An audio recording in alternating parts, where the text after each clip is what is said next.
Bapak, Ibu, dan saudaraku yang saya kasih dalam Tuhan Yesus Kristus, sejak zaman dahulu manusia terbiasa mencari kesenangannya sendiri dengan berbagai macam pilihan hidup. Ingat, sejak zaman dahulu manusia terbiasa mencari kesenangan bagi dirinya sendiri dengan berbagai macam pilihan hidup. Tidak sedikit di antara mereka yang menemukan kesenangan itu dengan menuruti hawa nafsu. Kita dapat menemukan potret kehidupan suram manusia dalam hal-hal tersebut.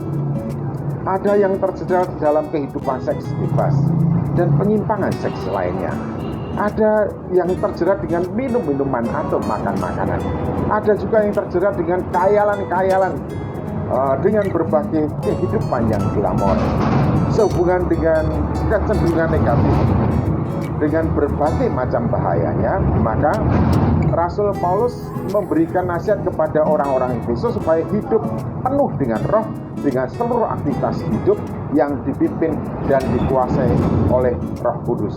Nah, dari bacaan ini ada 3 hal yang dapat kita pelajari, 3 atau 4 hal yang dapat kita pelajari bersama-sama. Pertama, Rasul Paulus memberikan peringatan dengan tegas supaya setiap orang percaya tidak ada seorang pun di antara mereka yang mabuk oleh anggur. Kata mabuk oleh anggur ini sebenarnya adalah salah satu contoh hidup dalam kemabukan. Orang bisa mabuk boleh dan dengan apapun juga.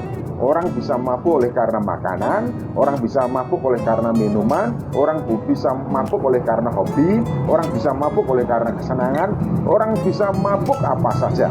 Dan ketika orang sedang mabuk oleh sesuatu hal, orang itu kemudian tidak bisa mengontrol dirinya sendiri karena ia lupa diri sendiri. Oleh karena itu pada saat ini Paulus mengingatkan kepada kita semuanya, jangan sekali-kali ada di antara kita hidup dalam kemabukan.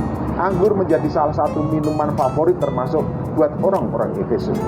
Mungkin juga minuman favorit di antara kita.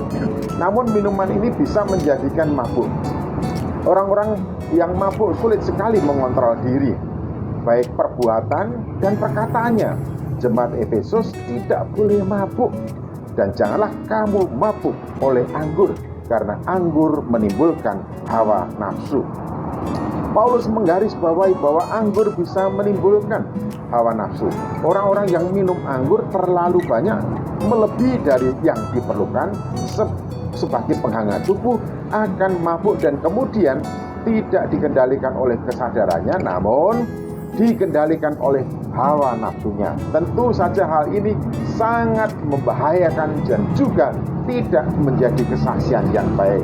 Kita memang masih prihatin oleh karena di beberapa tempat, di beberapa sudut kota, daerah, dan kampung masih ada kalangan dan kelompok tertentu, bahkan juga anak-anak muda yang hidup dalam kumpulan orang-orang yang mabuk, atau bahkan mereka juga menjadi bagian dari orang-orang yang mabuk tersebut.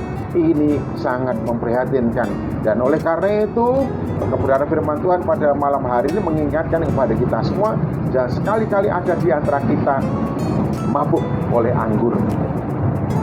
Merokok dan minum minuman yang memabukkan merupakan pintu gerbang menuju pecandu narkoba. Orang yang mabuk anggur atau kecanduan, jalannya sempoyongan, bicaranya tidak terkontrol, dan emosinya tidak terkendali. Dalam hal ini kita harus sungguh berhati-hati untuk menjaga anak-anak kita dari asap rokok dan rokok. Orang yang sudah mabuk oleh rokok akan bilang, putus cinta dapat dicari, putus rokok setengah mati. Kita harus mengetahui bahwa yang bisa membuat kita mabuk bukan hanya anggur, namun semua yang memabukkan sampai hidup kita tidak lagi dapat dikuasai. Maka semua itu harus dijauhi. Bahkan ada juga istilah workaholic, orang yang mabuk kerja, orang yang gila kerja. Hidupnya selalu dikendalikan oleh keinginan kerja, kumpul uang, dan seterusnya. Sampai tidak ada hal lain yang dipikirkan, bahkan sampai melupakan kewajibannya kepada Tuhan, kepada keluarga, dan kepada sesamanya. Ingat, jangan sekali-kali hidup dalam kemabukan.